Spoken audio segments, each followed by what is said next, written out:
Voltamos com o nosso debate político com o candidato à Prefeitura do Recife, Daniel Coelho.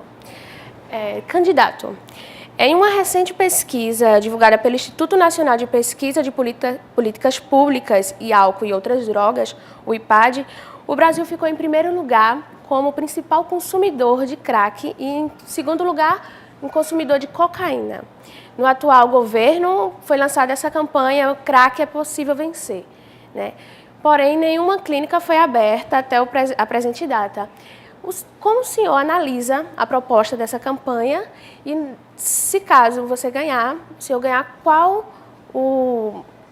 a sua proposta para diminuir o uso de crack, né, aqui no Recife? A gente tem quase que uma ausência de política de combate ao crack. Nós temos uma política equivocada que foi feita há 10 anos atrás, equivocada em termos. Há 10 anos, o Brasil e o Recife aprofundou esse processo, criou os CAPs, que são hospitais-dia, para tratar de transtornos mentais. E o CAPS ele é adequado para o tratamento de um transtorno bipolar, da depressão, diversos transtornos. É adequado que o paciente ele vá ao hospital-dia, receba medicação, tenha um acompanhamento do psicólogo e retorne para o convívio de sua família. Porque não tem sentido você excluir do convívio alguém que tem depressão, por exemplo. É importante que ele esteja com sua família. Mas a pessoa que está com vício de crack é uma situação completamente diferente. Não tem a mínima condição você pegar alguém que está viciado em crack, dar um remedinho, botar ali para conversar com o psicólogo e mandar para casa. Quando ele sair do hospital dele, ele vai voltar a usar a droga. Tive no CAPS Álcool e Drogas de Afogados, estava lá fazendo exatamente um aprofundamento dessa discussão e conheci um casal de usuários de crack que moravam na porta da unidade, ou seja, a unidade que deveria tratar terminou vindo da casa deles. Eles entram, tomam lá a medicação, voltam e vão para a rua fumar de novo. Você precisa internar as pessoas. E como fazer? A gente também não vai conseguir montar clínicas única e exclusivamente financiadas pelo poder público para poder tratar essas pessoas que estão na condição de vício. O caminho é parcerias com as entidades filantrópicas e com comunidades terapêuticas que já estão fazendo esse trabalho. Porque aí a gente tem uma coisa, a gente tem voluntariado envolvido. É muito importante, neste assunto, você envolver voluntariado. Uma pessoa, para ser tratada de um vício já grave de crack, ela precisa de 6 meses de exclusão, 6 meses de internamento. 6 meses de internamento é muito caro. Quer dizer, para você colocar aí 1.000 pessoas internadas por 6 meses, é uma fortuna que você vai gastar. Por isso, essa necessidade de parcerias. Nós já temos várias comunidades terapêuticas e entidades filantrópicas no Recife que estão trabalhando nesse sentido, sem nenhuma verba e nenhum apoio do poder público. Então, a gente vai caminhar nesse sentido, além de trabalhar a prevenção com esporte, cultura e lazer nas áreas de alta criminalidade. Obrigada, candidato. Eu passo a pergunta para a Ana Luísa Machado. Sobre isso, só uma observação. As igrejas evangélicas fazem um trabalho muito grande em relação a isso e também não tem muito apoio do poder público, na verdade, né? A gente vê, tem centros que trabalham essa questão das drogas muito fortemente. Tu pretendes fazer alguma parceria também com as igrejas evangélicas que fazem não só esse trabalho com drogas, mas também trabalho social em presídio e outras coisas? Assim, Ana, quando a gente fala das comunidades terapêuticas e as entidades filantrópicas, elas podem ser religiosas ou não. O governo não pode ter uma religião, ele tem que trabalhar, né, com o conceito de sociedade. Mas se a entidade filantrópica ela for de uma igreja evangélica, espírita, católica, pouco interessa, desde que o trabalho seja bem feito, desde que o trabalho atinja os objetivos. A gente vai precisar fiscalizar bem para que os recursos sejam bem utilizados, para que efetivamente o recurso repassado ele trate e cuide das pessoas, mas essas parcerias elas incluem também as entidades religiosas. Então, a comunidade terapêutica ela pode ter a participação de uma igreja, como disse, sendo ela evangélica ou católica, ou não, desde que o trabalho seja bem feito. Obrigada, candidato. Palavra com o Manuel.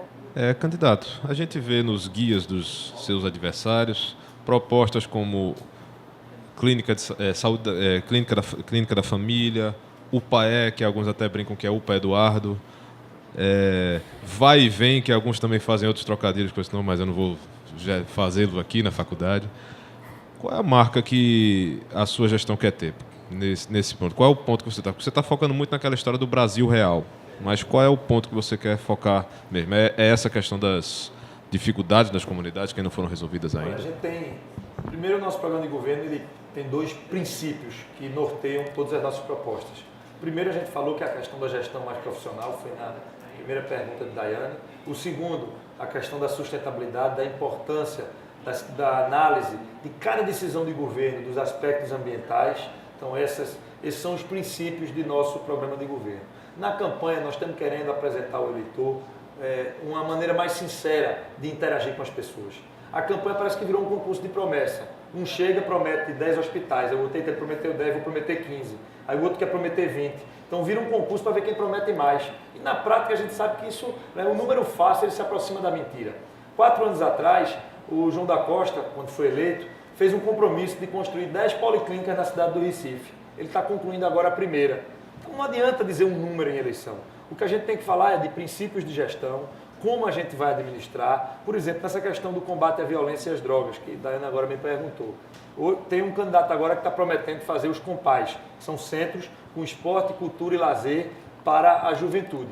Ótimo, quer fazer o COMPAS? Aí eu vou perguntar, por que é que abandonou os centros sociais urbanos, que são exatamente iguais ao COMPAS? O Recife tem 7 centros sociais urbanos, CSUs, que são em áreas de alta criminalidade. E qual era o intuito desses espaços? Ter ali esporte, cultura e lazer.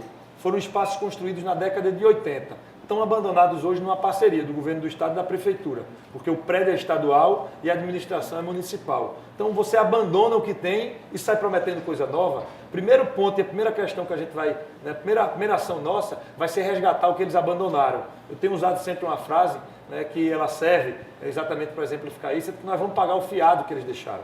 Eles abandonaram vários instrumentos públicos, abandonaram hospitais, postos de saúde, abandonaram os centros sociais urbanos e agora estão prometendo coisas novas. Eu acho que antes, para a gente ser sincero com o eleitor e com a sociedade, antes de estar saindo, fazendo esse concurso de promessa fácil, nós vamos resgatar o que eles abandonaram. Depois da gente colocar isso em funcionamento, nós vamos tentar ampliar a rede, tentar abrir novas unidades. Então, eu acho que a grande marca dessa nossa candidatura é essa sinceridade e esse compromisso e não estar transformando a eleição num concurso de promessa. Obrigada, candidato. Com a palavra, a jornalista Ana Luísa. Você também tem falado bastante sobre a questão do orçamento participativo, que é uma grande reivindicação das comunidades pelas obras não realizadas, dentre muitas que foram realizadas, né? Você, em um discurso, falou que são mais de 500 obras, 501. é isso? 501 obras não realizadas. Tem alguma comunidade específica que você já pesquisou que tem o maior número de que não foi feita ou essa pesquisa você ainda não fez? Não, a gente já tem. Nós fizemos um pedido de informação e, diga-se de passagem, tem que fazer o registro. Foi respondido corretamente pela Prefeitura. A gente tem todas as 501 obras que não foram feitas. Infelizmente, elas estão espalhadas em toda a cidade. E que é algo que realmente preocupa. Você tem um instrumento de participação democrática, foram 1.383 obras votadas, 501 não foram feitas. A gente está falando aí de mais de 1/3 das obras que foram votadas não foram executadas. É sinal de que o orçamento participativo ele não é cumprido, quer dizer, você bota para votar, mas depois eles fazem se quiserem. Então a gente precisa ter um instrumento de participação democrática compulsório. Tudo que é votado tem que ser feito. Se eu não tenho condições de fazer uma obra, não posso deixar votar. Esse é o primeiro princípio. Outra questão em relação ao orçamento participativo, nós precisamos aprofundar a maneira como as votações acontecem. Hoje, a votação e a participação ela se dá através da eleição de delegados, de líderes. É importante que você tenha líderes para promover o debate, mas a gente quer que a população ela opine diretamente, através da internet, com urnas em ponto de fluxo. Tem muita gente que quer participar, quer decidir se no bairro vai ter um parque ou um campo de futebol. As pessoas querem opinar, mas não querem ir para uma plenária onde, na verdade, as pessoas estão indo para lá para serem manipuladas politicamente. O motivo da existência da participação democrática não é instrumentalizar as pessoas, tem que ser realmente ouvi-las. Inclusive, ouvi-las para o que é de direito serem ouvidas. Hoje, o orçamento participativo ele coloca em votação, por exemplo, obras de contenção de barreira ou a construção de postos de saúde. Quer dizer, já é direito do cidadão ele ter direito à saúde ou ter uma contenção de barreira para ele não ter sua casa ameaçada. O orçamento participativo ele tem que estar voltado para as melhorias. Faria sentido um debate, uma votação, através da participação popular, por exemplo, na questão do Dona Lindu, que foi polêmica. A população pudesse decidir se quer um parque com anfiteatro, se quer um campo de futebol, se quer um parque no formato da Jaqueira, ou seja, numa obra de melhoria a gente tem que ouvir o povo, mas de uma forma direta, sem essa coisa do colégio eleitoral. Obrigada, candidato. Acabamos nosso tempo, voltamos logo já. Tá bom.